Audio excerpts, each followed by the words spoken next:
What's up, beautiful people? Happy Friday. Happy Friday. It's a beautiful Friday here at WWT. Today, we're going to be talking all things WWE Japan Tour, the prospects of WrestleMania coming to London, of course, looking at SmackDown, what's happening there tonight, and a preview of the Death Before Dishonor card for Ring of Honor tonight. Keep it locked. It's WWT Live. 10, 9, 8, 7, 6, 5, 4, 3, 2, 1, 0. Women's Wrestling Talk, the number one women's wrestling network on the planet.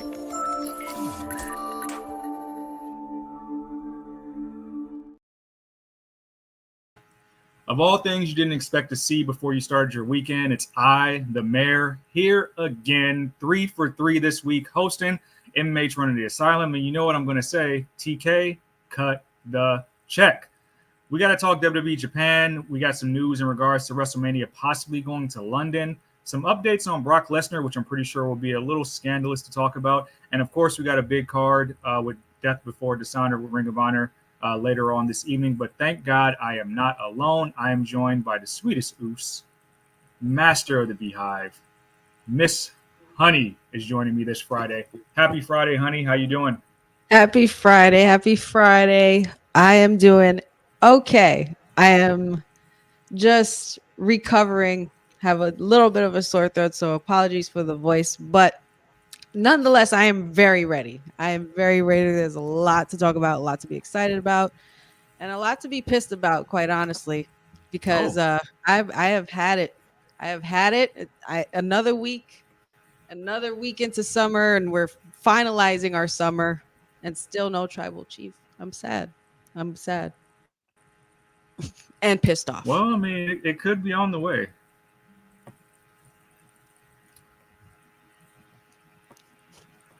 The tribal chief very well could be on the way. God willing. Please, Lord. Please. Somebody, wrestling gods, someone in the universe, just listen to me. Please. We need our tribal chief back. Eric's already in the chat with us. What's up, Eric? Happy Friday to you. We got to talk the Japan tour, which has been one of the biggest things going the past couple of days. A lot of good action. We knew it would deliver. Some shots you see here of Bianca, Jade, Bailey, and the final boss who made an appearance. The real final boss, Miko Satomura. The New Day. Gunther with one of his most famous rivals from his time in Japan. And Damage Control adopting Tiffany Stratton for a period of time. Have you been able to see any of the tweets, any of the videos from New Japan? Of course, Shinsuke made a big entrance. Io Sky took on Liv Morgan. A lot of beautiful stuff from this tour. Yeah, I saw quite a few things. I saw a couple of special things, a couple of very emotional things. I thought Shinsuke was probably one of the ones that got the biggest pop. I mean, we haven't really even seen him on TV in a while, and he's doing his thing over there, and is, where he's from, and that's got to be something really, really special. The ladies, man, they just keep cooking, even off TV, on the shows. They're just cooking everywhere. So it's just really, really special. I'm really excited for this coming, like, and also it was Finn Balor's birthday, I believe, as well. Happy Finn Balor's birthday. Yeah. He celebrated there as well. A lot of cool things, a lot of special things. I like it. I did see a few things, but I didn't watch like all the clips of all the matches and details that went down, but things are buzzing, so to speak. Yeah, just really quick, just to go over some of the highlights. You had Gunther taking on Jey Uso. If you saw all the scenes from there, Kevin Owens, LA Knight, and Shinsuke taking on the Bloodline. We had Cody Rhodes taking on AJ Styles for the WWE Championship. The Judgment Day, Finn Balor, JD McDonough taking on the New Day. Damian Priest taking on Rey Mysterio. Bailey, Miko Satomura, Bianca, and Jade taking on Damage Control along with Tiffany Stratton. Sami Zayn defending his Intercontinental Championship versus Dominic Mysterio. And I believe there was also a moment with Shinsuke reigniting his rivalry versus AJ Styles. Just a lot of beautiful stuff from the Japan tour. I hope some of these clips come out, because it's a big deal, them being in Japan. And obviously, it's doing numbers not only on the socials, but a lot of matches that we would love to see here in the States. one of the bigger moments coming out of this tour that's set to happen tomorrow is this right here. Miko Satomura, after they successfully won their 4-on-4 tag team match, called out Bayley for a shot at the Women's Championship set to take place at tomorrow's rendition of the Super Show. So the Final Boss versus Bayley, Women's Championship tomorrow. And also the news recently came out that Miko Satomura is winding down her wrestling career. She does have her own promotion that she runs in Japan, so she's actually winding down her career and set to retire very soon. So this could be one of her swan song matches for the ending of her career. But what do we think about the prospects of this match now we finally got some news on the Final Boss? Man, well, I understand. They're the final boss, the original final boss. No disrespect to Dwayne The Rock Johnson, but of course, this was the original final boss. And Mako Satomura, I think her career basically speaks for itself. She's had a stellar career, and to go against the likes of Bayley, for Bayley to be the one to be in that, in the ring with her for her final, I think that's something that's really, really cool and really special. And it says it's a testament to Bayley's work as well. Yes, big testament to Bayley's work. I mean, we've been waiting pretty much this summer of Bayley. We've been looking at the challengers she's had, and obviously we know the biggest one's been Nia Jax, of course, with Tiffany holding that briefcase, looming in the showers. With this, I don't know how, but if somebody is overseas and you can just record this match on your phone and upload it to Twitter, I would appreciate you forever, because this is something that I want to see. This is something I really want to see. This is going to be a great match. We'll go to some of the comments. What's up, Cousin Ron? Happy Friday to you. Yes, I've had the keys all week, Bosa. This is definitely a record. Dylan following suit as well. Yeah, this has never happened. Happy Friday, special little nobodies. Bosa says he wishes the tour gave us episode of SmackDown Live from Japan instead of a pre-taped episode. And yes, I agree. Dylan says he's seen some clips of Damage Control acting babyface in Japan. I can't attest to that, but that would be very interesting, being that they're on Raw. I know the Japan tour opened up with a message from Asuka. Yes, she's not was there and without crutches. Yeah, and no brace. Without a brace. So that can be a good thing. That woman's a mutant. Yeah, it can be a really good thing to know. The video of the brace was like a very somber thing for her. Yeah, I heard she had a crazy pop too. I believe but it. Shinsuke, even especially with his song, everybody, you know how the crowd do when these songs come on. This is an interesting comment. Bo says, imagine if Miko shocked fans tomorrow and beat Bayley. Even if Bayley gets it back, what a treat it would be for fans to see Miko as the WWE Women's Champion. I agree. That would be very nice. Even if it was just for like a week or something like that, it would be nice to just honor her in that way, honor the career. I agree, Dylan. It would be nice if they used her more in the WWE. She had the brief run on NXT 2.0 for a minute, but very few and far between. I would love to see more of Miko in the States if possible. Maybe they'll do like a 24 special on it, like a quick documentary where we can actually watch the match and the clips, and see how that led to that decision. I think that would be dope if they were able to do that. Yeah, just something that kind of just chronicles her career and some of her moments in the States. Of course, like a lot of her moments in NXT UK as well. Right. Yeah, if we have more clips of house shows, that would be dope. That'd be great if we can find a way to do that. That'd be a treat. Speaking of big shows, oh yeah, 100%. 100%. Speaking of big shows, we're getting news, and I don't know how to feel about it because we have All In just a few weeks, and we're still looking at the card shaking up, and the WWE is already making their mark, so to speak. They were meeting with some constituency in London about the prospects of WrestleMania going to London. And all I can say is you better start saving your coins. Tell me about it, man. As soon as I saw the picture, I was like... And they said they had a really good chat.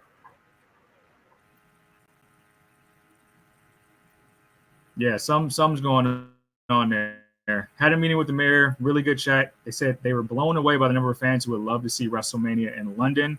And of course, all the money that they bring with WrestleMania that week. What do you think about the prospects of? I think we've talked about it on here ad nauseum just a number of times. Yes, What absolutely. would WrestleMania in London be like?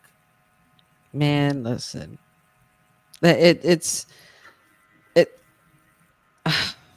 the start saving your coins, people.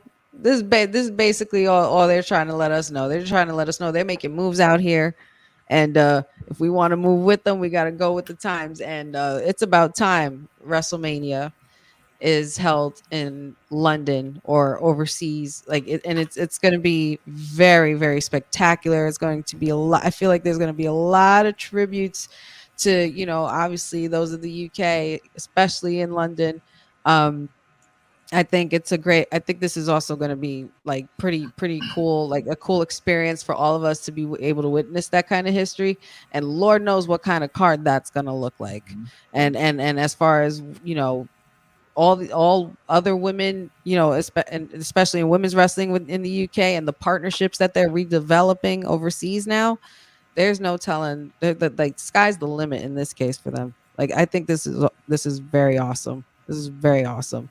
But there's a lot, they're going for the competition, man. They're going to, whenever Triple H and Nick Khan are going to do something, especially for the first time in WrestleMania, they're definitely going to make it a spectacle, because that's exactly what it is. And it's going to be the biggest show on earth. It's going to be amazing. So yeah, gotta save up on them coins. We about to fly out to Wembley, y'all, for WWE WrestleMania for the first time. That'd be crazy. Yeah, that'd be huge, especially after seeing the numbers that AEW's All In has done the past couple, the past year. It just speaks volumes to how big the European market is. We've seen the tours they've been doing this year as well as last year, and then to be able to do a WrestleMania there, just seeing how rowdy that the crowd could be for the other shows, a WrestleMania would be ridiculous. Bosa says it would be amazing. It will be 3 decades since they did a big show pay-per-view in London, not just a regular pay-per-view. He also says he doesn't know how to feel about it initially. The gut reaction is that Nick Khan is trying to outdo Tony Khan, or the fake TK. 2 years at AEW London, they can do a combined 130,000 fans. Very possible. What's up, Jeffrey? How's it going? Happy Friday. If the professor was here, just speaking in the spirit of professor, I know professor would say the WWE does nothing to counterbook anything that AEW does or that brand. This is more than likely a forward-thinking move and a long-term partnership to speak if they're speaking with the mayor and other types of government officials on that side of the pond. I think this would be a bigger play. If they're to bring WrestleMania there, it can be the start of doing maybe a WrestleMania somewhere in that region. I don't know. Every 5 years, who knows? I just know when WWE thinks something like this, they think very long term. And the success of the European tours definitely speaks volumes to what they're trying to build in that region. And they're gonna sell that mother out.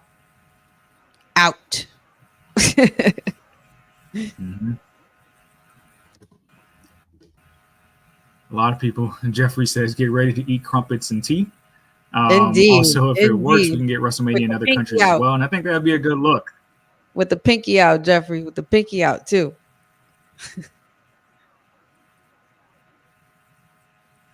Yeah, Dylan says he would do it in Wembley and legit sell that place out.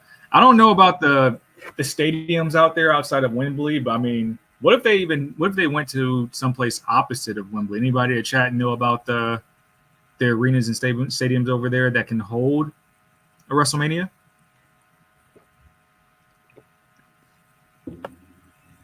Come back to MCG where they did the Super Showdown. Come back to Australia.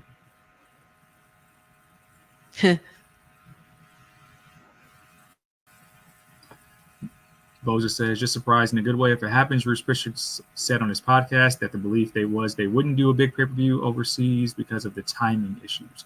We'll see. Like I said, They already have what was it, SummerSlam 2026 planned out in Minnesota.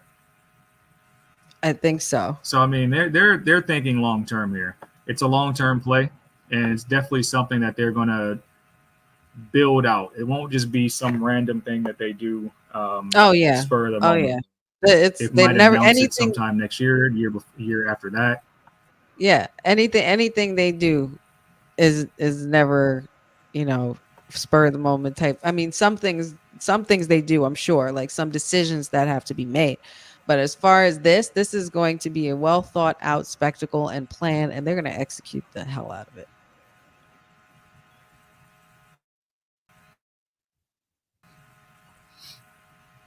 I agree. I agree. Forgive me because I did not get a slide on this in there. I had one, but I did not bring it up. So forgive me, but we'll talk about this really quick. On top of everything going on with London, Triple H was speaking out there, and he was asked about a certain beast incarnate and how close he was to returning to the WWE brand. Triple H went on to say that you would have to ask Brock Lesnar what Brock Lesnar wants to do, because he kind of marches to the tune of his own drum. But whenever the time was to emerge that they would be open to having a conversation to see how they can do business. But he said he's pretty sure he's up in Canada watching his kids play hockey and enjoying life. But whenever the time comes about a conversation, that they would come to the table and have a conversation. So this is obviously on the heels of all the allegations with Janelle Grant, everything going on with Vince McMahon. How do we feel? It seems like this is starting to become more taboo. Even on WWE programming, there's been subtle references to Brock Lesnar out of like Michael Cole and others. So they're not really, I guess, sweeping him away as we thought originally. So does that mean that his name might be cleared? And what do we think about the prospects of Brock returning to the state of the WWE? It's so tough. It's so tough. It always is. I mean, lately, yeah, Brock, of course, has been a little taboo and a touchy subject to talk about, to say the least. It's as far as from a business standpoint, because this is what we're really talking about. You know, it's the wrestling aspect of it.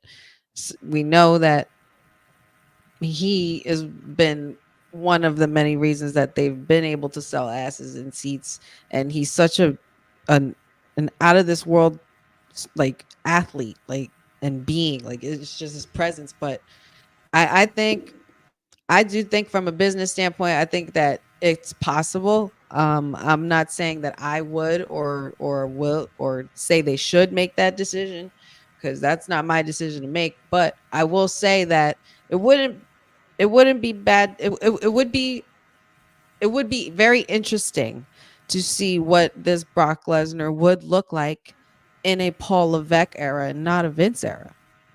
I think that raises a big question, because, you know, I'm sure with Vince, obviously with Vince leaving, because that was his boy, he was able to you know, to stay on top and be the hot thing and be the big thing and the beast every time, you know, every month or every few months when he come back, and then, you know, be the championship. It would be very interesting to see this Brock Lesnar in a Paul Levesque era instead, and see how that goes, and give me the match that you guys robbed of us, you know, being that, you know, all of this stuff came out, you know, it wasn't necessarily intentionally a robbery, but still, you know, give me Gunther versus Brock. I mean, we still, you know, I'm still looking for it. I think it would be interesting though.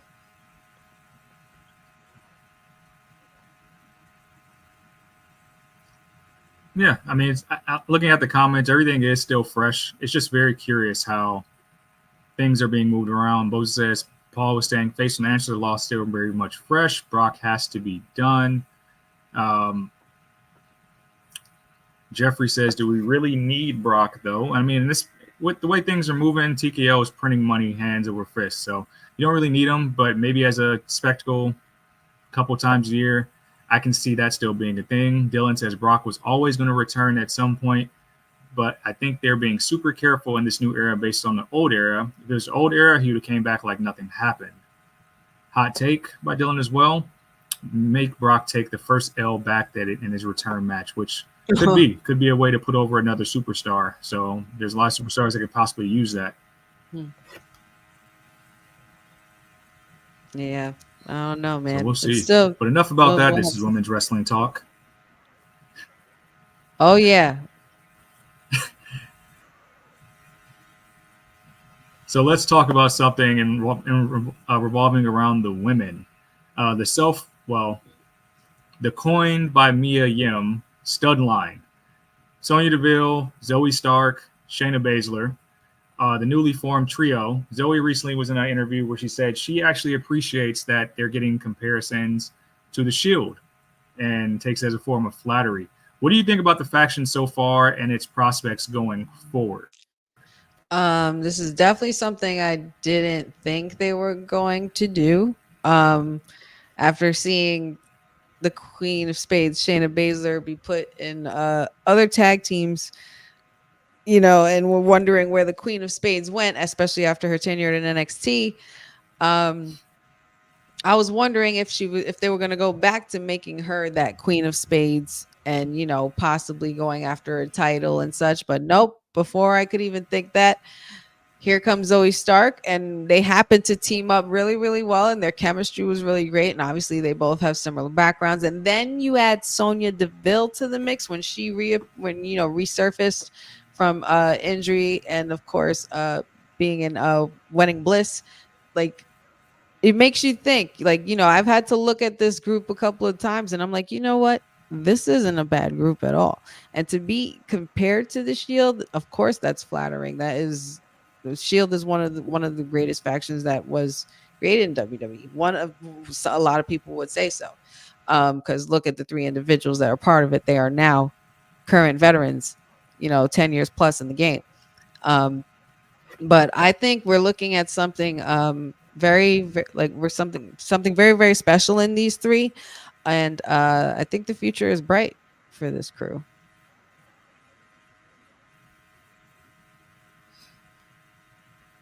We'll have to see. I mean, it's good to have another faction on Monday Night Raw. I have to see where they are positioned versus a Damage Control. So if Damage Control was to turn more face, that'd be very interesting.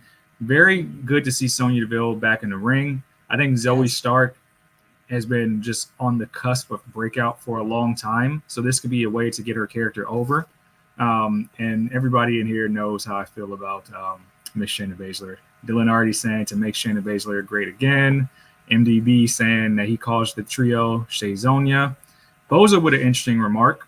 Says this feels like it's a take two on Absolution. They really couldn't get it off the ground the first time with Soraya's neck issues, and that he wonders how Absolution will feel now that Metaphor is getting the first shot at the women's tag team titles. I think Metaphor getting a shot at the women's tag team titles is just reestablishing that the belts can travel to all three brands, which is the origination of the titles in itself. But it's good to see that Sonya is back in the ring. This doesn't look like a group where Sonya has to be what I like about this trio is it doesn't feel like one of them has to be a leader. Mm-hmm. It feels like they can all just be equals and one person takes control at a time. Yes, absolutely. So I just need to see if they have more of a, it would be fun. And they're separate brands, but somehow if we can get this trio to go back and forth with Jade, Bianca, and Naomi at some point and keep them away from the women's tag team titles just to give us a secondary feud, I think that would be great. Mm-hmm. Yeah, that would be dope. I would like that. I'm down. I'm on board with that. But all in all, for this trio, do you see them just being a mainstay on Raw? Do you see them maybe doing a stint in NXT? Where do you think they go from here? I think they're pretty much down to go run through the whole roster. I definitely could see them being a staple as long as they keep their storylines consistent, and they, we know these women could put on banger matches because we've seen them, showcase their abilities. But now for them three as a faction, as a whole, I think they could be pretty dominant for quite some time.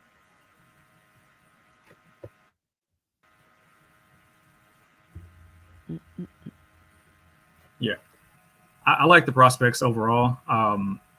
I would love to see some of the stuff we see on Twitter bleed over into on-screen angles. A while back ago, Zoe Stark and Jada Parker were jawing back and forth on Twitter. I would love to see them just do a quick stint. I mean, we're still doing the Mi Chen, Jada Parker thing. I think that would be a beautiful next step up if Zoe Stark just continues her tirade on women with big bottoms. I think that's her lane. Just lean into that. If they get to NXT, that would be great. That would be dope. Speaking of other things that are great, I wish the councilman was here because this is his, I guess this is his client. This is what he says he's his client. I mean, we coined the term Pereziacs and stuff like that. But Roxanne Perez is in the news. Shout out to Roxanne Perez. Why do you gotta, you know what said? And she said in a recent interview that not this picture though. I don't know what you're talking about. She said in a recent interview that whenever she gets called up, that she says the rest of those girls better be ready for whenever she gets called up. And that's a lot of forward thinking from Roxanne. We know we saw her training with Rhea Ripley to get her back ready from injury recently, and of course she has her hands full at the Great American Bash with Thea Hill just next week. But what do we think? Roxanne's already calling her shot that she's going to be a problem on the main roster. You know what said? You, sir, exactly, MDB. You took the words right out of my mouth. You are out of pocket, sir. The councilman is probably going to be raving to the Pereziacs about this, and you might have to beware of your socials because they might come for you. Say his name and he appears. I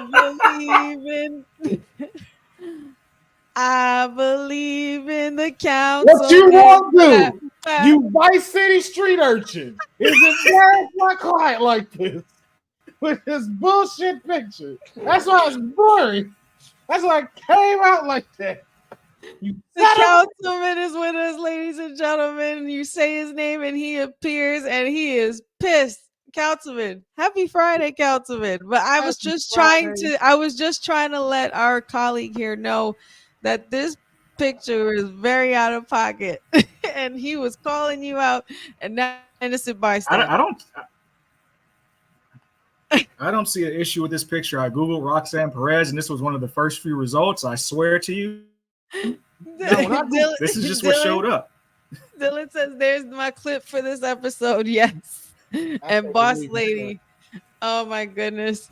I don't think I said his name. I believe Mr. Mayor said he was the first one that said his name. So you wish he invoked it. He invoketh the spirit. He invoketh. I cannot believe. I thought we were past this, sir. I thought we were past this. Because when I Google Roxanne, the first thing I see is a GIF of them 5 Pac Rops being loaded up on Lola Vice. So this is what you should have downloaded and put up here. Oh my God. I needed that. These are just the semantics of Google. It can be a regional thing. I don't know. I can't speak for Google's algorithm. I just know when I Google Roxanne Perez, this is one of the first few results, and I just took the picture. But we're talking about Roxanne saying that the girls better be ready for when she gets called up. Will Roxanne be a problem on the main roster imminently, or will she have to sink a little bit initially before she swims? No, she absolutely is going to be a savage. You know that. Councilman, proceed, because I'm going to let you take the floor on that. That's all I have for her. But yeah, she is going to be a problem. I agree with her. She's definitely going to be a problem, and you know she's going to be a problem, Mayor. If you do anything like how you gave the introduction for Valkyria, and I think for Braun Breaker and Ivan Dragunov, I think all of these cats that have recently moved up NXT wise have been given a good introduction, not fall off. when I Google Roxanne Perez and all, she's the first image that shows up for me. Dylan, word? I'm gone a week and you done flipped? That's what we doing? That's what we doing? Gone a week. That's what we do. Wow. Okay. Yeah, you're right. MDB says Roxanne is the next one up. She's a bona fide star, in my opinion. She is. I believe she has a lot. Of course, she has a star quality. She's the NXT Women's Champion for a reason. If she didn't have star quality, they wouldn't even be giving her the strap. Boza says Roxanne will be a star. She should be on the main roster already. Yes, she should. But she still has work to finish over there because obviously none of the other women have gotten to her level. They thought it was Lola Vice, and we saw what happened with that. So we and hey, where's she been at lately? No answer for that one, Mayor. No answer for that one. Is she not getting her rematch at Great American Bash? Oh, I forgot. We letting the little adorable Thea Hale. I don't know why this picture is so controversial. We're supposed to be talking about Roxanne going to the main roster. This picture was completely innocent. See, there's no malintent. Would I save this picture to my There's desktop? some kind of intent. No, it's Where not. is it? Where is it? Nope. It's not, honey. I forgot. When you look at low res images, of course, that's where Lola Vice pops up first. When you go to high res quality images on Google, that's when you get the real Roxanne images. So I understand you dealing with 480s and all of them, man. I'll download 4K images, sir. That's the only thing we work with. This is said right now. Accusations. These are not accusations. This is false accusation. And false accusations. Falses of accusations, huh? This was good. Oh my God. But I think she will be a problem. Well, whenever Roxanne goes to the main roster, I think she'll be a problem. In this, just in this image, I think she's never looked better, personally, and I think this right here actually helped elevate her game to new heights. So, I think actually I'll throw another curveball to you guys. When she eventually does get called up, and I know Councilman is looking past Thea Hale to the next challenger already. Do we think she's a better fit for the Raw brand or the SmackDown brand? I didn't say I was looking past her. Thea Hale is adorable. The crowd is going to love this match and how she is the Sami Zayn of NXT. She is going to try. She is going to do what she's going to do, and she's going to lay on her back and let the champion continue her reign as she should. But this is going to do wonders for Thea Hale and that punk ass Chase U. Hopefully, maybe now they get some money and can continue this. I cannot. This is good. Yeah, you go ahead, honey, to answer his question. I'm sorry. I was gonna say if I had to put her on a roster, I would definitely have to put her on Monday Night Raw. I want Monday night Roxy for sure. I don't know. Friday Night Pop Rocks is sounding real good right now. only because I feel like they need it. I think the women's division is strong in Raw right now, and I think you need to kind of have that balance come over to SmackDown because right now, really the only people winning right now is the ones that are in the main title picture. Nia Jax, of course, my other client, Tiffany Stratton, and Bayley. You still, Jade and Bianca do their thing, but it's just like, they're kind of like off doing their stuff. So you need some more challengers on the women's roster of SmackDown to raise it up a little bit to match up with Raw. Interesting.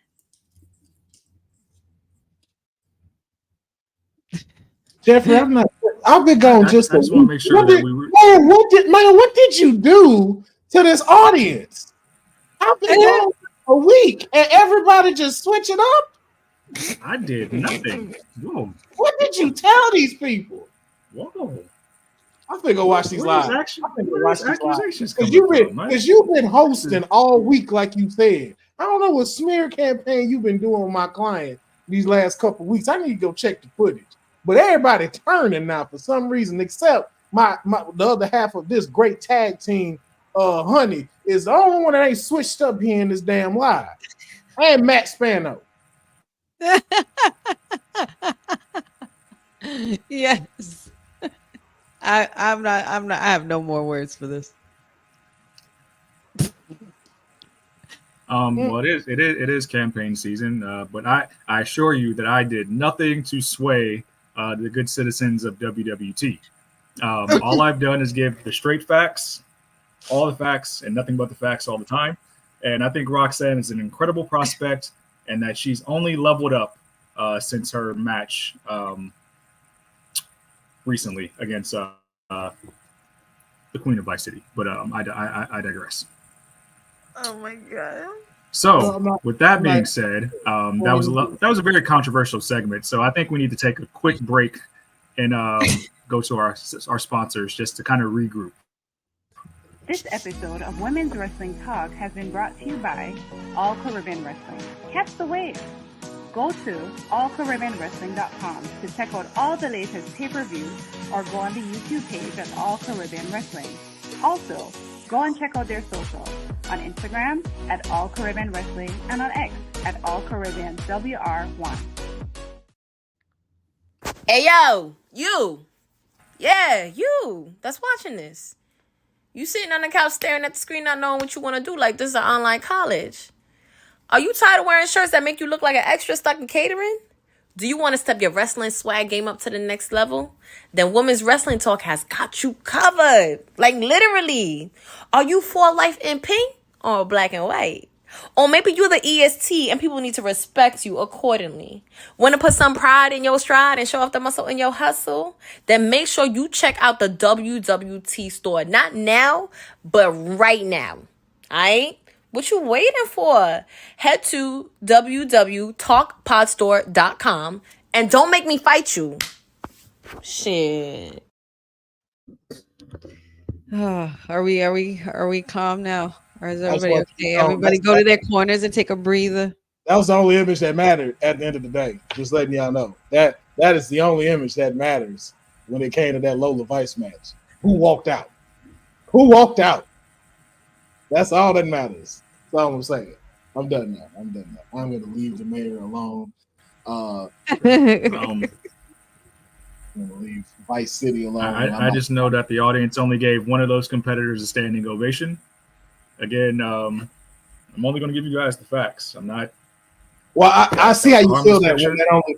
I understand how you feel that when it only happened to her one time. You know, Roxanne has had several standing ovations, so I understand why that first one Lola got just now was so important to you. I understand. What's our next time? What we got next, man? This is so good. Oh yeah. So another cool moment happened on the WWE Japan tour. Cody Rhodes was gifted a robe and a hat that his own father, Dusty Rhodes, used to wear during his wrestling career. Very touching moment. You can see Cody wearing this post-match. Just a beautiful moment. I like the idea that Cody gets to collect these artifacts from Dusty's career on this run. What did you guys think of this moment? And then, of course, the image you see here.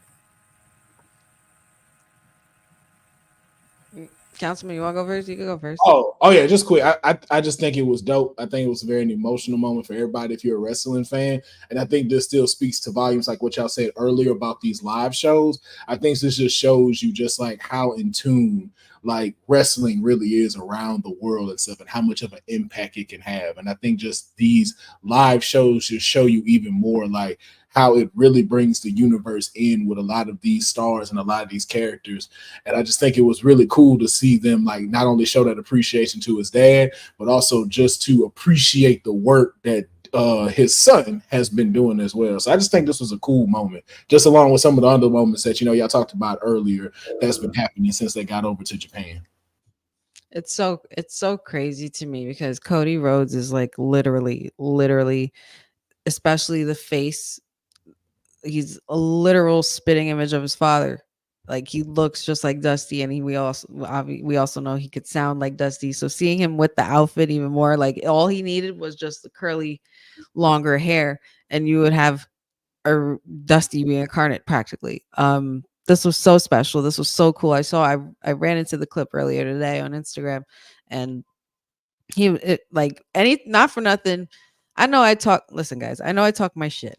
Okay, I know I talk my shit a lot about the tribal chief and stuff. It didn't mean that I was anti Cody Rhodes. Okay, but Cody Rhodes, when he gets emotional, is different for me. Like I like it's like watching one of those movies that make you like emotionally feel something. Like every time you see Cody cry, like it almost gets me on the verge of almost tearing up a little bit because I can only imagine how important and how special that is for him, especially losing ones you've loved, because we've all been through something like that where we've lost someone that we loved and we find something that, you know, tributes to them or something from their history. And this was just such a special way to do that. And, you know, Japan always holds a very high prestige for those who have put in so much work in their region. And Cody Rhodes was definitely one of those pioneers, and he definitely deserved that moment.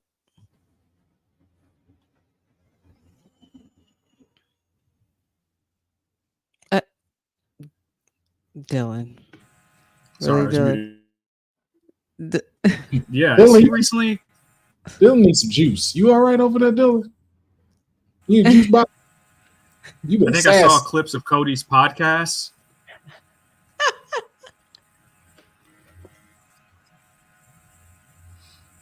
Have you guys been able to see the clips of Cody's recent podcast with R-Truth? Oh no, I did not. I have not. I've heard of it, but I didn't see that. I didn't even see the one with LA Knight yet either. I have to catch up on those. Can you give us a breakdown, Sid? Very entertaining. It's actually pretty entertaining. I mean, I think you get to see R-Truth out of character for a change. I think Cody was able to bring that out of him, which was pretty good. Good watch. I think it's the So What Do You Want to Talk About pod. And yeah, it's good to see your, I guess, the flag bearer of the company kind of get to have moments like this in real time, real emotions. MDB is calling Honey an undercover Cody crybaby. What? So at least I know, Honey, it's not just me. I don't know what said has done to this audience, but they are wow. I don't know. I mean, I'm not. I wouldn't say that I'm a Cody crybaby because I didn't advocate for Cody to get involved in whatever happened in April anyway. But guess what? Nonetheless, I accept it, and not for nothing. I've been a Cody Rhodes fan probably before MDB was a Cody Rhodes fan. In earlier days, but I, of course, tribal chief all day. I don't care. I'm not an undercover Cody crybaby though. But if Cody cries, we all cry. I like that response. Again, I did nothing to the audience. Maybe we need the professor back to restore some order. We do. I've been running that this we show do because I just 3 straight days. Like maybe people are just a little. Maybe people are just a little antsy. I'll just say like the full moon just passed too. Something's up. Yeah, I feel like all of them got some blue shirts sent to them in the mail and things and just changed a little bit now. That's what it feels like. And an envelope. I can proclaim that the budget in Vice City has grown exponentially. All right, sir. You wait till the professor gets back. You just wait. You know what? You wait. See what happens when the parents leave and they just leave it to us. We got a whole audience. Man.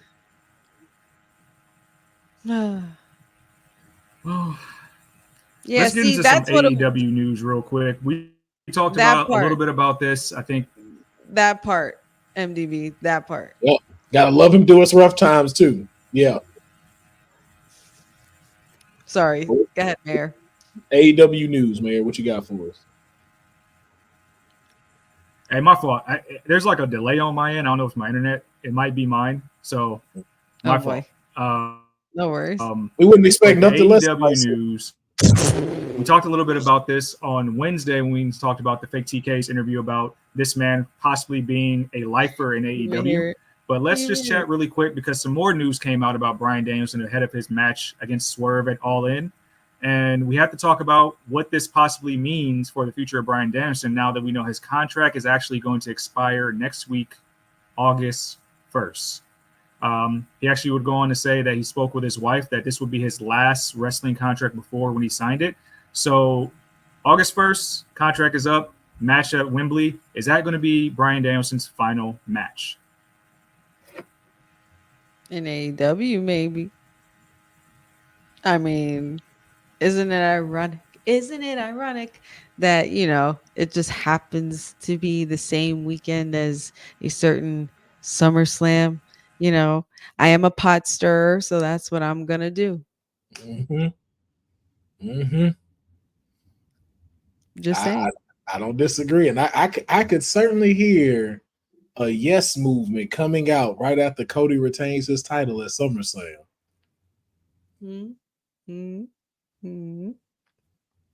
Just stirring the pot. Yeah. But if that doesn't happen, maybe if I can ask it like this. With him in AEW, what type of match do you see being his last? Like, like we saw how they prepared Sting's final match. So it's just like with him facing him at Wembley, do y'all feel like this is the caliber of what Bryan Danielson's last match should be? Or can it be bigger? I feel like it could be bigger. Me personally. I'm just gonna leave it at that sentence because there's no other way to put it. You don't want to sugarcoat it. Why not? If he feels like he could still go, then let him still freaking go. And if he wants to end it on a different kind of note, like I said, it's the same similar situation kind of for me personally with Brock Lesnar as well, because it's like, all right, sure, let's see what these guys look like in a Paul Levesque era as opposed to the Vince McMahon era. Why not? Just why not? Cedric, what you think? He's delayed. I don't think I think Danielson doesn't want like the pomp and circumstance on his exit. I think him just getting the big Wembley match, I think Professor even mentioned it before, that he deserves that big match outside of a WrestleMania setting. And now that he's getting it, he might just want to go out quietly, just put on a great match, elevate somebody else on his way out, and kind of just go out quietly. I don't think he's somebody that wants the big announcement like, hey, this is my final lap, like how we were going to get the John Cena final lap of his career. I think Danielson is exactly the opposite, where he would have his last match, and then it'll just be that, and you just have to be like, oh, wow. And then you appreciate that match a little bit more after he never laces up a pair of boots again. Okay. I agree. I don't think it isn't no disrespect to him, but I don't think he's a John Cena caliber star. I think he's a phenomenal wrestler, and I think I'm just throwing it out there. Debate me if y'all want, but I don't think he is up to that status. But I definitely think he's left a phenomenal impact, and I think that would be the best way to go out. Just like, hey, we kind of know this is the final match. Let him just put on this show, stand in the ring, let him get his ovation, and then walk away into the sunset.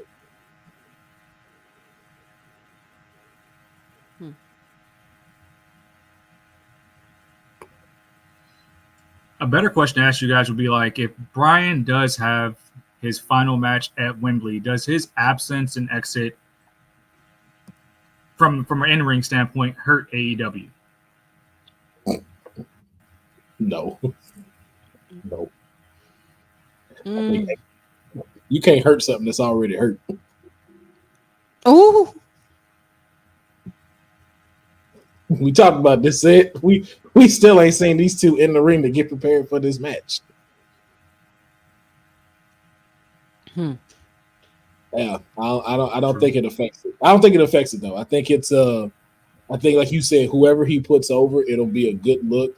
But I think you have so many stars there that have the potential to be able to step up if they start doing things right on the AEW back end, that I don't think it hurts it. Because correct me if I'm wrong, he's not even that much on programming already. Am I correct with that? But we don't see him too much like on Dynamite, like Collision as much.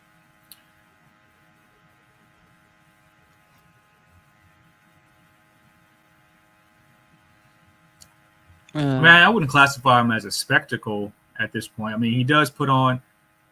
They pull him out to pull on like a really strong match ever so often. Like, and that just ties back to the whole storyline thing versus, hey, classic in-ring work.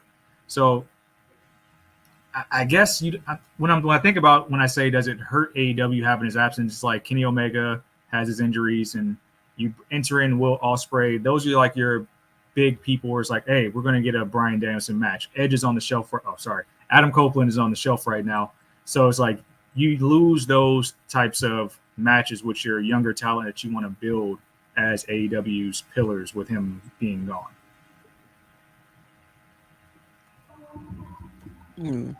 I can see it taking a hit, but not a big one. I think it'll be okay.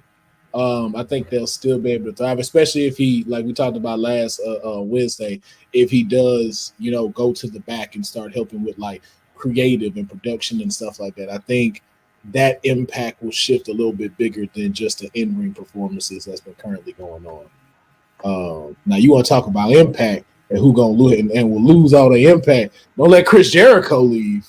Oh, AEW won't be the same when Jericho goes. When Jericho walks away, oh my gosh! I mean, well, you got a point there. But then again, it was technically when Cody. I would consider when Cody Rhodes left, that was the icing on the cake when it happens. AEW's been hurt for quite some time. It's only hurting itself at this point. Or just TK, fake TK. Yeah. Well, Brian Williamson is the one thing AEW is pretty strong, and that's good in-ring work. That will not change when he is gone. Yeah.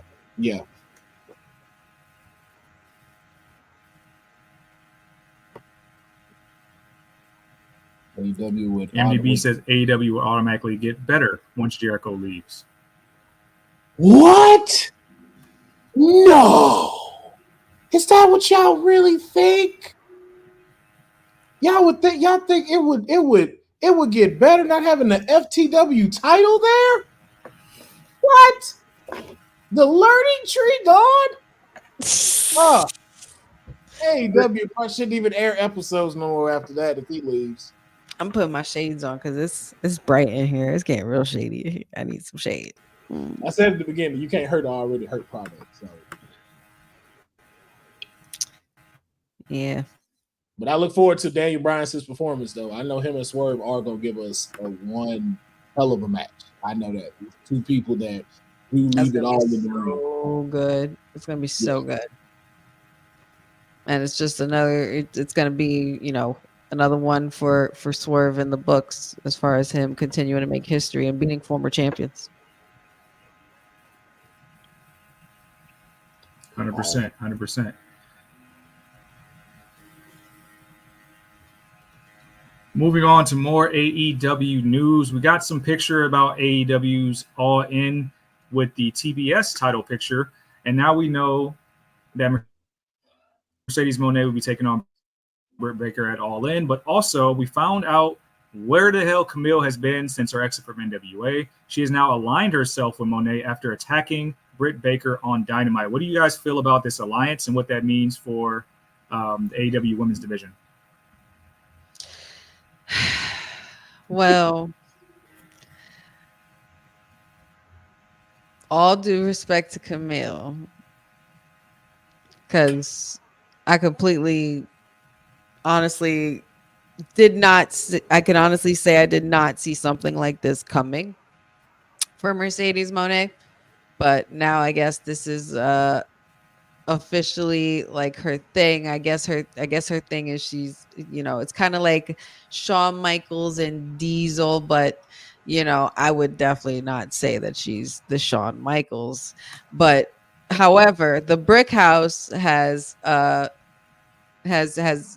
resurfaced, and she's not playing no games this time around. It seems like she's going to be the security for Miss Monet, and I guess because she needs the security, I guess, because she doesn't want to be touched and she doesn't want to be bothered. But whatever, Mercedes, whatever. Sounds like you're a little upset about this, honey. I'm not upset. I think this is a cool alliance on paper. This is definitely a cool alliance, but I'm just like, maybe it's just me. I think just because I knew it was coming, like to Dylan's point, they've been kind of talking about it for months. I think it just helps boost the story of her being a heel. I think it helps boost the story with her and Britt Baker. Because again, like especially if you're now competing with the storyline we got for Tori and Mariah May, or glamorous Mariah May now, and that you have to try to keep up with that.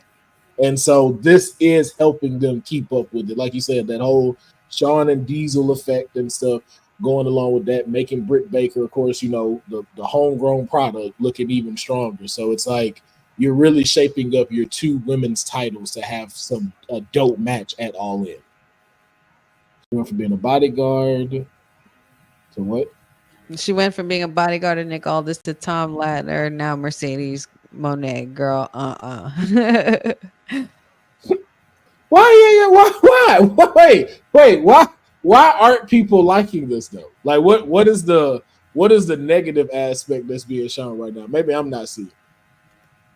I guess it's more like the Shawn Michaels syndrome. Nobody likes Shawn Michaels, but what else does it take for you to really, really like turn heel on people? You get a bodyguard. Look at what DX did when they got China, things like that. But I'm just like, girl, this is where we're going with you. Oh my God, Boza, talk about a blast from the past. He says this reeks I think of people have been Sable waiting for getting Camille's Nicole debut for Bass a on the long time. bodyguard. Sable and Nicole Bass. If you know, you know. That's throwback. Yeah, but I think like this puts Camille in a good run of the title picture rather than falling in that pool of women talent that's trying to at least get television time. Because we already know, like, we'll see Camille get put into some matches, as we keep getting closer to All In, and afterwards, with her being the bodyguard, so she gets to show off those talents. I'm hoping that's how they move this and lead this. So, I like it for Camille. I just don't like it for Mercedes, I guess. That's my thing. So do you want her to be someone else's bodyguard and not Mercedes? Yeah, maybe that's what it is. So if she came out for Britt Baker, you'd be okay with this? Hell yeah.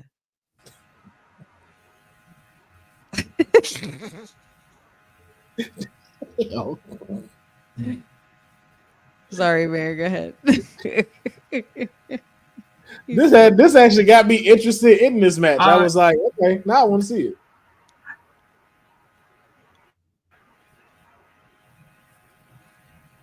That people, it sounds like people are just kind of interested that this is where you see Camille, when I think she was reported to be All Elite at least a quarter ago.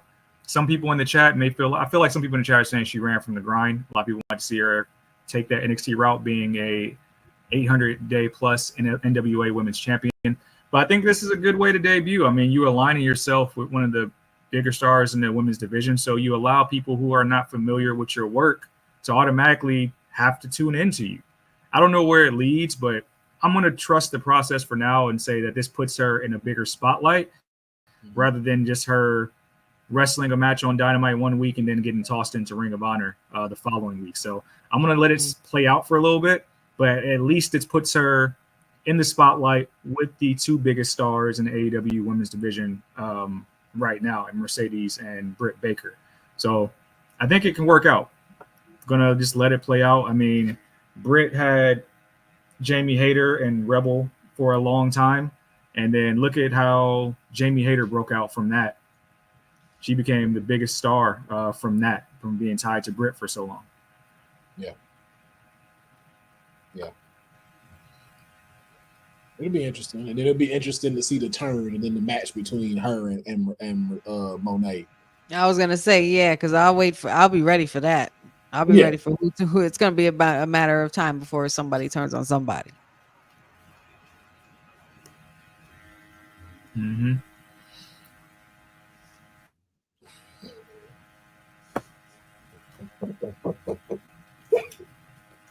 We got to get ready for SmackDown, which is coming up in just under an hour. We got some interesting things to look at.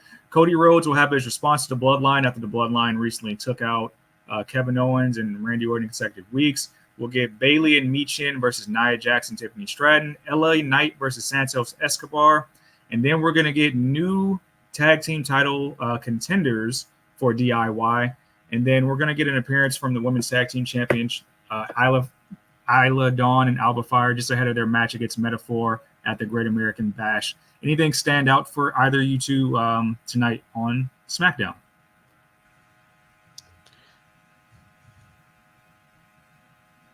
I want my tribal chief. I want him back. We need to get rid of this mess, this blasphemous mess in Solo Sikoa and this new bloodline.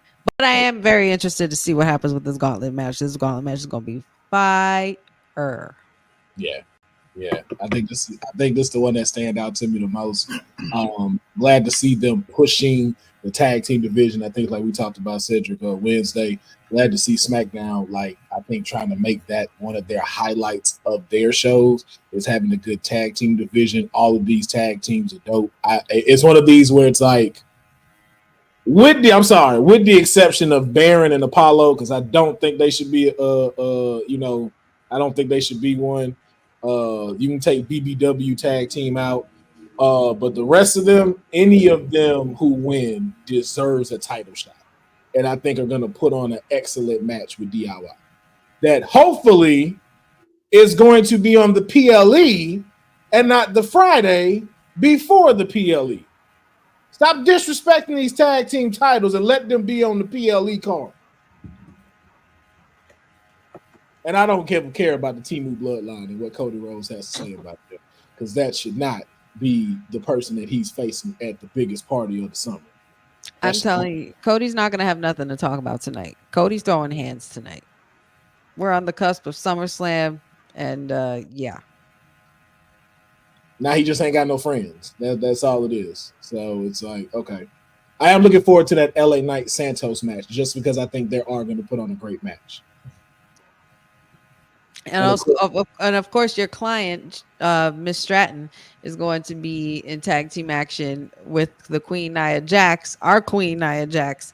But it's it's a little touchy because I feel like there's a somewhat like a conflict of interest here because you have the Strattonville as your client, but you also advocate for Queen Nia, and Miss Stratton is walking around with that briefcase still. And they had a little teaser last week where they had a very interesting interaction where she might have or thought about cashing in. Yeah, it doesn't bode well for those two in the future. Well, I got a chance to sit down with my client over the week as well as our queen, and just having a discussion. Nia Jax, with the years of history that she has. And knowledge of this business. I think both women came to an understanding that, hey, we are in a predicament right now. We're going to try to keep our wits about each other until we get past SummerSlam, because that's what we need. That's what the main focus needs to be right now, is the queen focusing on taking the championship from Bayley. Tiffany Stratton has already confirmed to let me know that, hey, no cash in is stopping right now. If anything, what we're doing is we are preparing. Let's see, I always got files. And we about to get ready to take Bayley to court for damages to the Money in the Bank. Now understand. We know we getting a new Money in the Bank briefcase that's being put in the works right now. I have seen the designs. They look incredible.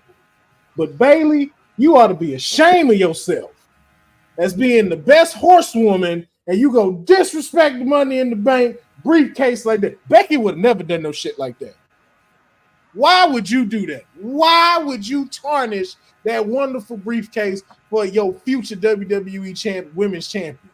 You ought to be ashamed of yourself, BBL Bailey.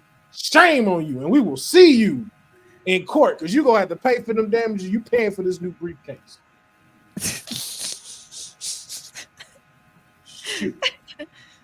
Councilman? Huh? What? I think you miscategorized Bailey, calling her the best four horsewomen. What? Wait. What you mean? Ooh, he said, "Lies you tell." What happened? The fourth best horsewoman. No, we know that's Monet. Don't do that. We voted this. You got a whole episode where we talk about this. So don't put her at fourth. I could be Delulu about her being first. No, she's second. We know who the fourth one was. It was voted. I know you upset about it being voted that way, but we know Monet stands in that's Spanish for four. I think I presented my evidence. In regards to the tag team match on SmackDown tonight, I think that's going to be cool. And I hope to God that DIY wins over the Bloodline. I feel like the Bloodline is heading towards a tag team title shot that is very undeserved right now. But I want to get back to a question real quick before we look at Death Before Dishonor. Special Little Nobody said, when does Hikuleo show up? And if people know who Hikuleo is, I believe son of Ming. It's been reported that he left New Japan a while ago, has signed on with WWE. But similar to what we knew about Jacob Fatu, he has yet to make an appearance. When do you guys think that we finally see Hikuleo in WWE? And does he go to NXT? Does he join up with this new version of the Bloodline? Where do you see his fit? That's interesting. How long has he been wrestling? Hikuleo's been wrestling for a while. He was actually really good in New Japan. Would you say like maybe past a decade? I'm just curious because I get why. That I can't attest to. I'll ask our information officer. Okay, because I would say I know because of Tama Tonga and Tonga Loa's experience why you would throw them up into the main roster. His, I'm not sure, and I feel like an NXT run might be the safer route for him to run with, just so we can see them starting to kind of like have these Samoans in like different spots. I don't think him instantly joining the Bloodline would be a necessary good look for him. Or at least this Temu Bloodline. Now, if we bring back Bloodline Prime, then we may have something.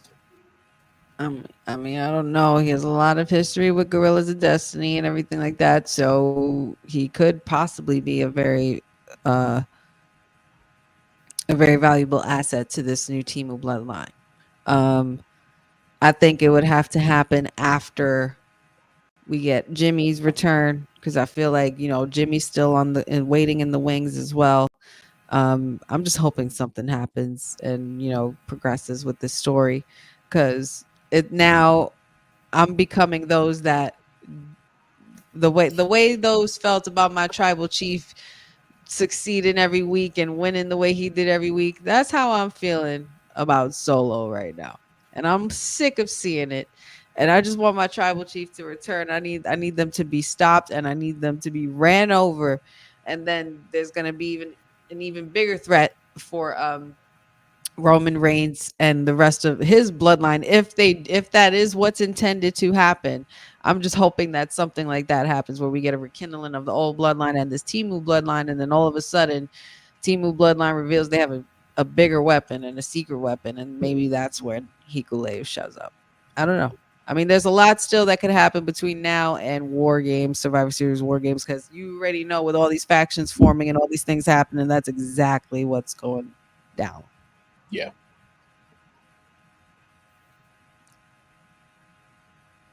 Yeah. I mean, everybody in the chat's saying exactly what I think. I mean, you can throw them in NXT and it'll be nice, but with everything going on in NXT right now, and I'm talking about this, I'm the Joe Hendry era of NXT. So I think you have to debut Hikuleo with the bloodline. I think it happens at SummerSlam. I think Cody goes over Solo, and then you have that other ace in the pocket, which is Hikuleo attacking Cody after the match, just showing that, hey, we are stronger than ever, which is going to add more layers to when Roman Reigns eventually does come back, and then he has to kind of put the pieces of like, hey, I was this asshole for like 3+ years. Who's going to align with the tribal chief now? Yeah. Yeah. And I know you say it with NXT, but also too, I know we're in the Joe Hendry era, but man, Hikuleo versus Obafemi. Ooh. Now that's a sight. That's a sight. Is it bigger than Bloodline story? Maybe not. But that'll be him after Oba beating him, and then like Oba beating somebody, and then he comes out and that standoff in the ring.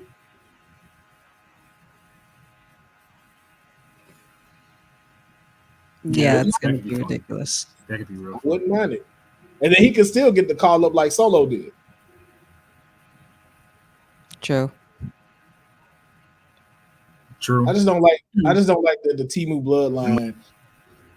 Oh, my bad. That lag.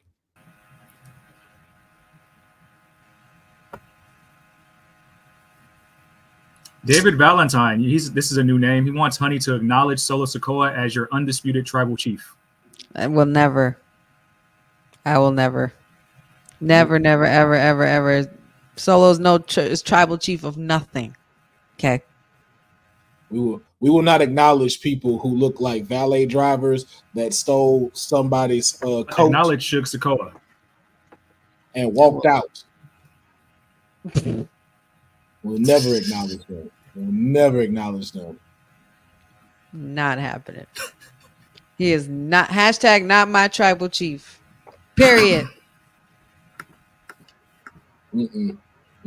Get you a coat that fit, buddy. Then maybe we'll talk. Before we get out of here, we talked.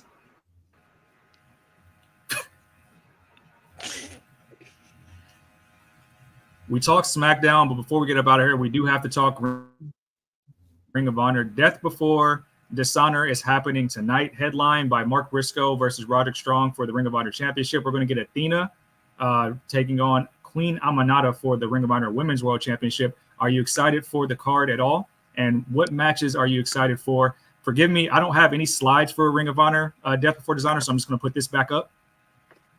Oh, my God. Cedric. Good God. What are we going to do with y'all? Wait till the parents get back. Y'all in trouble. The dishonor that's being given right now, man. We're talking Death Before Dishonor. What are you guys excited about the card? I mean, I'm about as excited as I'm excited about seeing Lola Vice get a rematch that's never gonna happen. Oh shit. Oh my God. All right. Well, I'm really excited about Queen Aminata and Athena. I think that's a matchup that's definitely needed. That's going to definitely be one of the probably going to be the match of the night. I call it now. Yeah, I think Athena there's a reason why she's been reigning as a champion, and she just never disappoints. Like Athena never has a bad match. Like she's always great to want to watch. So yeah. I think that'll be great. I do think the Briscoe Strong fight will be good. Strong is always a great technical wrestler. So against Marks, like brash fighting style, I think we'll get a pretty good championship match. I'm sorry, I gotta say it. Can they bring back the old Ring of Honor championship belt? I don't like this new one at all.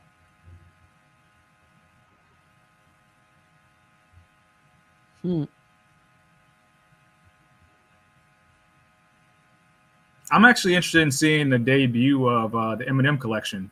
Since they signed on with the Ring of Honor, maybe I think possibly the AEW brand too, but seeing Mansoor and Mace debut and how they're going to use them and if they'll have any blending over to like Wednesday nights or even Saturday afternoons with Collision. But I think seeing them since they've left WWE, just being all over the world, even in soft ground wrestling in Uganda as well. Them doing their appearance over there was really cool to see.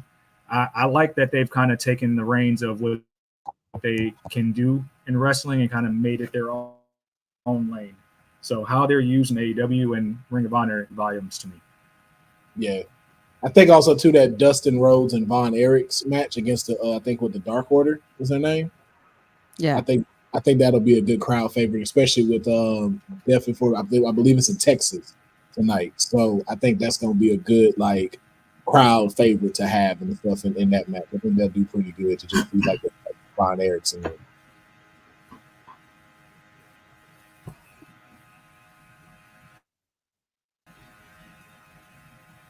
I'm gonna need you to change this picture, dog. I like that too. Especially, I'm like, yes, I'm not feeling it, dog. I'm not feeling it. You could have put anything else up. Well, before I change the picture, there is a question I want to answer. There's a question I want to answer. Sindel says she was hoping that the three of us would talk about the prospects of Damage Control returning as baby faces from the Japan tour. Now that the stud line is the monster heel faction on Raw. And I guess I'll take this question first. The stud line and stud line being Sonya Deville, Zoe Stark, Shayna Baszler. I think it's a great faction. We did talk about that earlier in the show. I think they can use a real MMA fighter in their faction, and that real MMA fighter is in this picture right here. But I'll let my colleagues answer this question directly as well. You saying that's how you know the Lord didn't want you to say that, right? Because we don't even know what you're talking about when you said the MMA fighter stuff and who it need to pair it with. That's how the Lord knew you was about to say some BS. That's how we know. Repeat yourself, sir. Your internet went out. We didn't hear you right.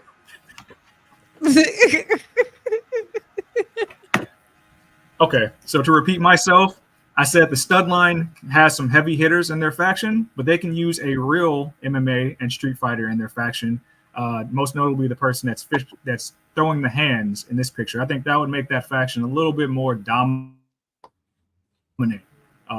if we really want to be honest about them being a monster heel women's faction on Raw. But what do you guys think about Damage Control as baby faces, especially when Asuka returns too? I think that's definitely going to be a possibility. Damage Control's energy and aura seemed to change as it died down with Bayley and, beefing with Dakota Kai. When they turned on Bayley, it's been a little different. But yeah, I feel like they're better off being baby faces. I think it would work out well for them as well. And they could, recreate some more moments and tag team moments in history, especially when Asuka gets back. She's going to wreak havoc as well. I always liked Asuka as a babyface anyway, just saying. Not that I didn't enjoy her as a heel, but I just loved Asuka as a babyface more. So, yeah, I don't see a problem with them turning babyface. The stud line, who's that? Who's in that? Last time I checked, one of the best MMA fighters that's on the WWE roster, the woman that retired Ronda Rousey from WWE and didn't take 5 Proc Rocks on an announcement table and break her hand trying to do her little MMA moves. I could have sworn the best of the best was in here. But I know our mayor is gonna be like, oh, but who got beat in the underground? That's not even a real wrestling match. I'm like, okay. Tell me that when they fight in a real wrestling match, and then we can say something. Because this is not the MMA. This is the WWE. Sassy. It's giving Leo energy today. Serious Leo energy. But I will say this to answer that question. I'm gonna be honest. I think it's time. I think it's time to break up Damage Control. I think they've had their run. I think they've done what they need to do. I think it's time for them to just split this faction up. Because I even as a baby face turn, like, then what? What happens?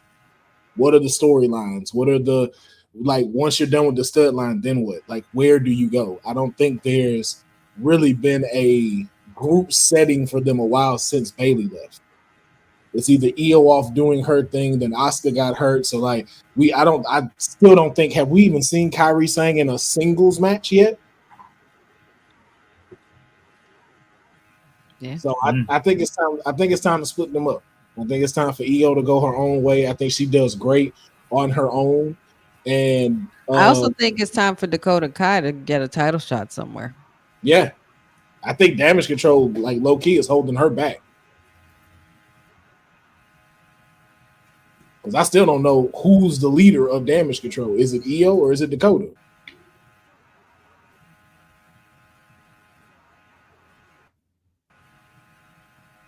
Dylan, I need you. You in timeout, sir. Dylan, you are in timeout. You are officially in timeout, sir. But I will say, I'm not touching that one. But I will say, if one of them can bring in the scissors kick, that shit would be hilarious. If one of them started doing the scissors kick, I can't. Just for us. One of y'all hit. That would be. They do have a scissor handshake right now. Yep. There's an opportunity for it. I'm just, Yeah, that's how I feel about Damage Control. And, let them go their own separate ways. Do we have anything else to talk about? Because I didn't get a chance to talk about this with Honey on the live. If we got something else, we can go. But I definitely wanted to get her reactions on the beauty that we saw on Monday Night Raw. Wait. Oh my Lord. You talking? Oh yeah. We don't have any more stories, but yeah, have at it. Yeah, man. I just can't wait. I just can't wait till they make his matches official. I just love it. The pop that he got when he put him in the position of the Sister Abigail before he executed it. I was just like, thank you, Jesus. I felt like he was there. I felt like he was there. Like, yeah, like, that wasn't even Bo Dallas. That was the both of them. Yeah, just Bo's body. I was like, just even when he was standing there, I was like, yeah. Oh my God, yes. And then now I bet there's a lot of pictures resurfacing of Nikki Cross, aka Sister Abigail. So I think she might be the next tape. If there is one, I don't know. I'm just loving where the story is going, and I'm just letting it play out because at this point you can't shit on it. Not at all. But I will say, I have one thing. Bo, I need you to get some tattoos. I need you to get some tattoos ASAP. ASAP. Both of these tattoos. I'm going to need Bo to get some tattoos or something. I like you was looking a little bare on these arms. I'm like, maybe that's just because of Bray, but I was just like, because when I saw him, I was like, where the tattoos at? It's not Bray. That's funny. Like, that's right. That's not Bray. I just thought it was great though. It was so good. It was beautiful. It was chef's kiss. I loved it. I fucking loved it. I'm not complaining about shit. Ever since they have appeared, I got no criticisms, nothing, and I will not criticize it. Yeah. And then I got one more question, and then if we can get up out of here, it's up to y'all. I asked this to Cedric, so I'll ask this to you. So we had our discussion about the four horsewomen, of course, Monet being the fourth and Bailey being number one. But I asked Cedric his opinion, and I wanted to ask yours. If we were to crown a new set of horsewomen in the current roster right now, who do you see as the four horsewomen? That's good. All right. I'm going to have to think about this for a second, but I do know two. That would be Rhea Ripley. Let's see. I'm trying not to include any horsewomen. So Rhea Ripley. Let me see. Hold on. I just had her in my head.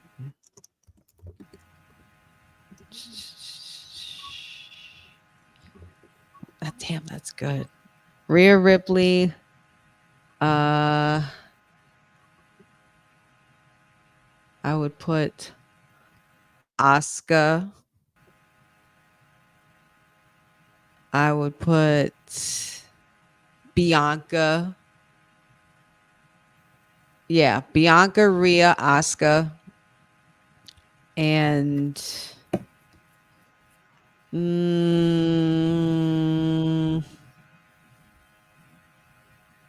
This might be obvious, but Jade. Okay. Say, do you remember yours?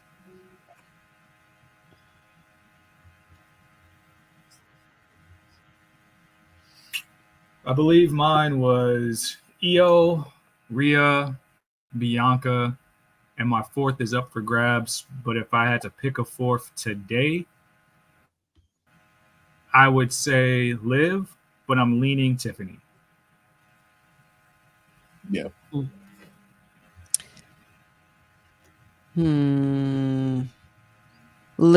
See, I would say a fifth, but I wouldn't say the Poor Horsewomen. I would put my Alexa Bliss as Zelina Vega. Only because I didn't put her in that Horsewoman, but I would make her my Alexa Bliss and make her hold the titles, all the titles 2 times, do like the coolest storylines and shit like that, and be the most, obviously the most popular. Push Zelina. Yes. Hashtag push Zelina. That's the best way to end this thing. Push Zelina. See the hashtag, man. See the hashtag. Yeah. Well, I'm ready to wrap this up. I gotta get ready for do a watch along. So, Mayor, you want to take us out?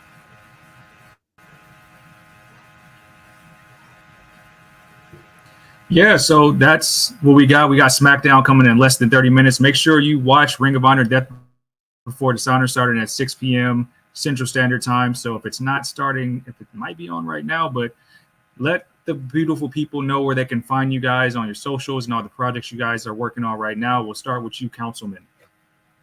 Oh yeah, you ain't got to find me on social. Just make sure you support the Kickstarter for Lola Vice's wrist surgery. And some more UFC lessons, so she's not wildly throwing haymakers around and stuff and missing like that. We want to make sure Vice City is great again. So support the Kickstarter. We got mayors abandoning, coming back and becoming dupes and all of that stuff. So just make sure you support the Kickstarter at LolaShouldKeepTraining.com. You guys can find me here Monday, Wednesdays, Fridays with the WWT crew and my lovely colleagues. God, I can't wait for Professor and the boss to come back. It's been chaotic, but nevertheless, I would say this. Mary, you did a great job hosting this week. Excellent job. You can find me on All Things Wrestling with Honey, Wrestling with Honey, TikTok, Wrestling with Honey, Instagram, Facebook, Wrestling W Honey, and the YouTube Wrestling with Honey podcast. Don't forget to check out the Honey Pot predictions on my socials. And in 20 minutes, you might want to stick around because we're going to be here for the Honey Night SmackDown watch along as per usual. And we'll see you in a little bit.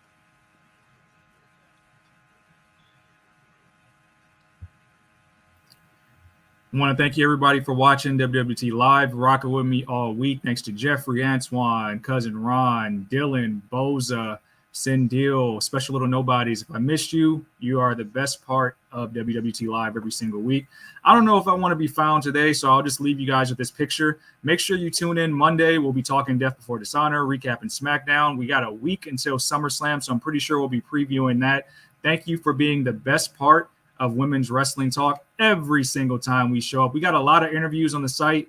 We got an interview recently with Carmelo Hayes, Steph DeLander. I believe we have Kalani Jordan. There's a bunch of other interviews coming as well.